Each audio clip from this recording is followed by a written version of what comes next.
contrail, the man said. Maybe, dear, the woman replied. No, it is. It's a contrail. Doesn't look like a contrail, it looks like a cloud, the woman said, returning to her magazine with pictures of luxury homes inside it, the sun now beginning to irritate her a little, as if the venom of fire ants were prickling her skin. I know a contrail when I see one. I should know. I've seen them right up close. And this is where the woman said to herself, Oh, shut up, Merle, because she knew he was going to tell her about the war again, as if she hadn't heard it 1,000 times over their 30-year marriage.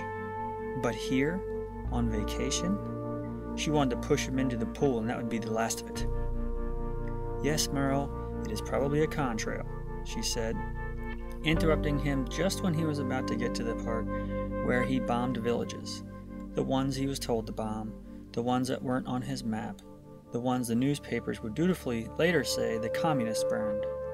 She interrupted him right there, but she didn't know it because she wasn't listening to him. Not really listening to him, as their marriage counselor once said. Damn right it is, Merle said. That sure shit is a contrail. And look at that, Millie. Look now how it's spreading. She would, of course, look, say something like, That's nice, Merle. Go back to her pictures of palatial seaside homes they would be in the market for, the ones with verandas and flower-covered porticocheries. I think I'll go for a swim, he said, getting up, pulling his shorts over his 62-year-old belly, slipping his sandals on his feet, and trudging across the hot sand to the water.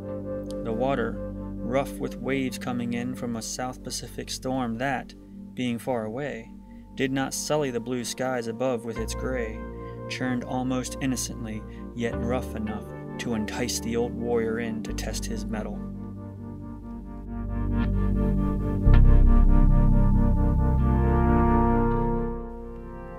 He worked his way into the surf, taking waves as they came, standing his ground, a tough old man.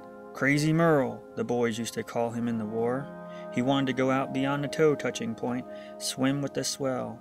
Then he would come back in, order a Mai Tai, tell Millie all about the swell, how big it was.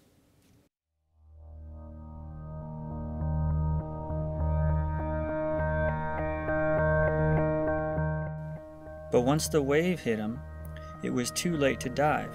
It came from behind a smaller wave, out of nowhere, larger than the others, and took him to the bottom, tossing him there, smashing his head against the rock, his vision turning to bubbles, and a subtle, tornado-like swirling of water above. He felt the next wave coming in, pinning him down to the bottom, and he thought he would like to say he was sorry.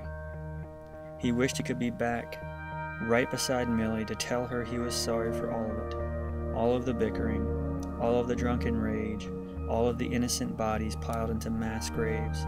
He wanted to take the proper time to let it all out, to cry there in the ocean, but the wave's sudden violence threw him about like a soaked log, like it was toying with him just to show him what pitiless nature meant. How trivial, he thought. How insanely trivial all of his male puffery was when compared to it, when set up and made to compete with it.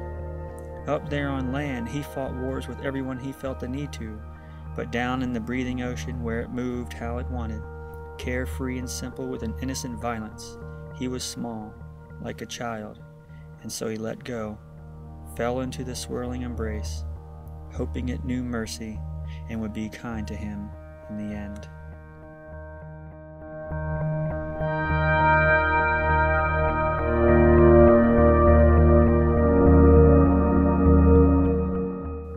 After a lifeguard pulled his body out of the water and onto the beach, an excited and exaggerated crowd gathered and encouraged him to open his eyes, to spit the sand out of his mouth, to come back. Millie was there over him, frantic and out of breath. She said nothing, but looked over Merle like a mother would her child. The bronzed lifeguard towering above said uninterestingly, "A rogue wave, Chief. Snuck up on you," and swaggered away.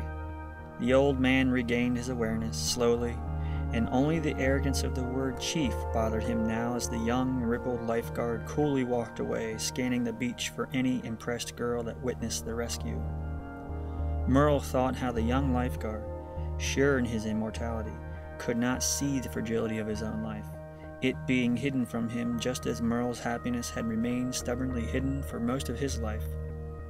How quickly Merle's mind turned just then to pictures of Mai Tais with umbrellas, the pool, then the dark wave that was over him seconds before.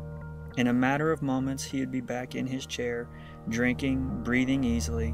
There would be dinner and his story of the rogue wave, sleep in the king bed, the flight home on Friday, a meeting with the Chamber of Commerce next week, the golf trip to Tempe in a month, maybe a new home next year.